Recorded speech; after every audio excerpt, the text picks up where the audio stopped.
I was sent to Earth to study its people, the way my kind studies everything, carefully, patiently, and without letting them know they were being watched. My name does not translate well into human language, so the humans on the station called me Vantar. I did not mind. Names are just sounds we use to be understood, and understanding was my only purpose here. My people are called the Ithran, and we have one gift that has kept us alive for 10,000 years. We measure danger.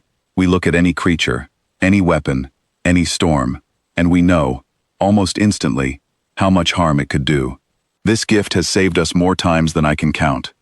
It is why my people were chosen to observe the newest species to join the wider galaxy, the humans. When I arrived at the shared research outpost above Earth, I expected my task to be simple.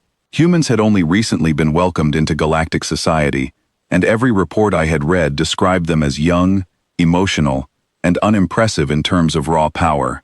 They had no massive fleets, no terrifying weapons, no armies of enhanced soldiers.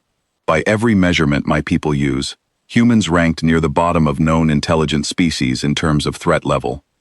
I believed this completely for the first few weeks. The station was small, shared by 4 species, with humans making up about a third of the crew. I was placed among them to observe their daily behavior, their habits, their way of solving problems. I took notes constantly. I recorded how they spoke, how they worked, how they treated each other. What struck me first was how humans talked about things that should have frightened them.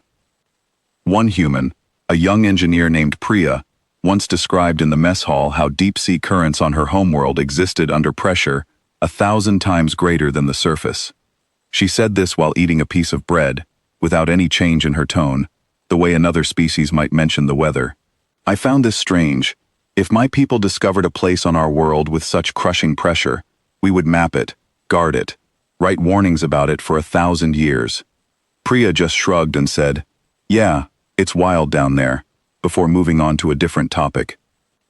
Another human, an older engineer named Callum, once mentioned in passing that during a global conflict 2 centuries ago, machines that flew above the clouds had been built by hand, by people with far less technology than what humans now carried on this very station. He said this the way someone might describe an old family recipe. There was no fear in his voice, no awe even, just simple acceptance that his ancestors had once built terrifying things out of desperation and necessity. I began writing longer reports. Something did not add up. According to every scale my people use, humans should not have survived their own history. Their planet was full of disasters. Their bodies were fragile compared to many other species. Their weapons, at least the ones I had seen, were primitive compared to galactic standards. And yet here they were, walking among the stars, laughing in hallways, sharing food with species who could crush them without effort. I decided to ask one of them directly. I chose Priya, since she seemed open and unafraid of unfamiliar questions. "Do you not find your own history frightening?" I asked her one evening, as she repaired a broken panel near my quarters. She paused, thought for a moment, and said, "Sometimes, but mostly we just think about what we can build next. Thinking too much about the past scares people into standing still." I did not fully understand this answer. My people study the past constantly, because understanding danger requires remembering it clearly. But I wrote her words down anyway, sensing they were important, even if I could not yet explain why. The moment that changed, everything happened during what should have been a routine day. A meteor shower, mostly harmless space debris, was expected to pass near the station. Our sensors predicted no serious risk. This was a common event, and the crew had handled dozens of similar situations without concern. But something went wrong.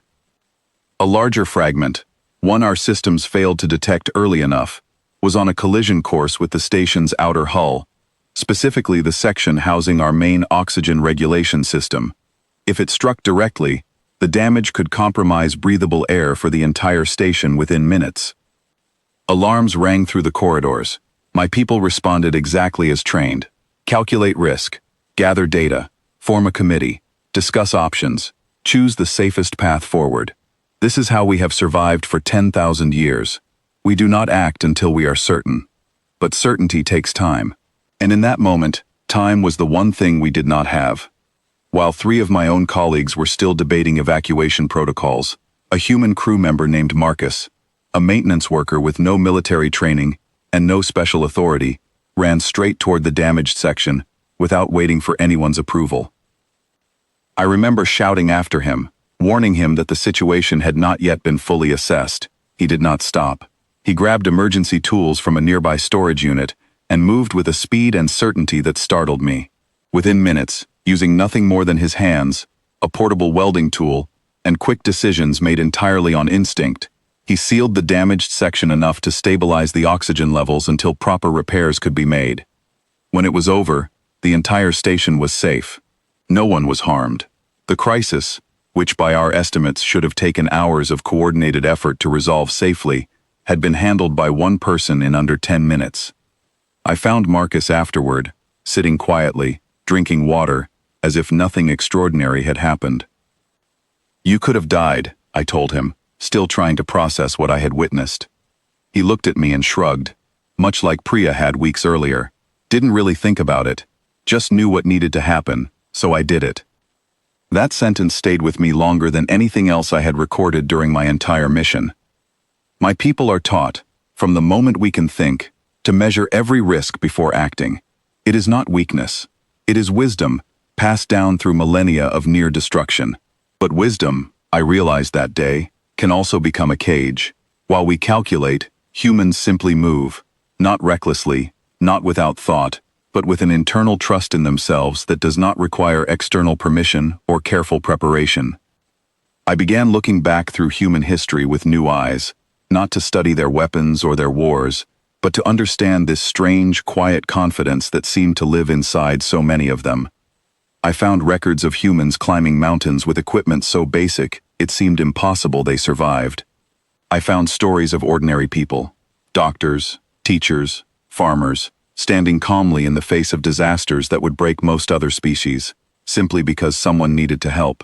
I found accounts of scientists creating machines that reshaped their entire civilization, often built in small rooms, using tools far less advanced than anything found elsewhere in the galaxy. None of it was born from arrogance. None of it was announced with warnings to other species or shows of dominance. Humans simply did what needed doing, then moved on to the next problem, rarely pausing to consider how impossible their achievements should have been. This, I began to understand, was the true danger of humanity. It was not their weapons. It was not their ships, or their technology, or their military strength, all of which remained, by galactic standards, unremarkable. The true danger was that humans did not know their own limits, and therefore did not know when to stop. Every other species I had studied understood its place in the galaxy. We understood our strengths, our weaknesses, and we shaped our choices around that understanding. Humans, it seemed, had never fully done this. They built things beyond what should have been possible for their level of technology, simply because no one told them it could not be done. They faced disasters that should have ended them, and instead adapted, rebuilt, and moved forward. If a species does not know its own ceiling, it never truly stops rising. I brought this realization to my superiors, the ones who had sent me to catalog human threat levels for official galactic records. They asked for numbers, weapon strength, fleet size, technological comparisons, all the usual measurements we use to rank a species. I gave them something different instead. I told them that humans could not be measured the way other species could, because their greatest strength was not something that could be counted or observed directly. It was something quieter, something living beneath the surface of every human I had studied, an unshaken belief that whatever problem stood before them could be solved, simply because it needed to be. I told them that humans were not dangerous because of what they had built. They were dangerous because they did not yet understand what they were capable of building next. My final report ended with a single warning, one I hoped every species reading it would take seriously. Do not mistake a human's calm, unassuming nature for weakness. Do not assume that because they do not boast or threaten or calculate their own power the way we do, that they are unaware of it entirely. They are not unaware, they simply do not need to be reminded. And that, more than any weapon or army or fleet of ships, is the most quietly terrifying thing I have ever learned in all my years of studying the many species among the stars. I still think of Marcus sometimes, sitting calmly, after saving an entire station, drinking his water, as though nothing extraordinary had happened at all.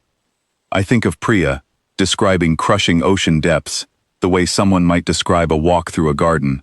I think of every human I met during my time on that station, none of them soldiers, none of them leaders, simply people, living their lives, quietly capable of far more than even they seem to realize.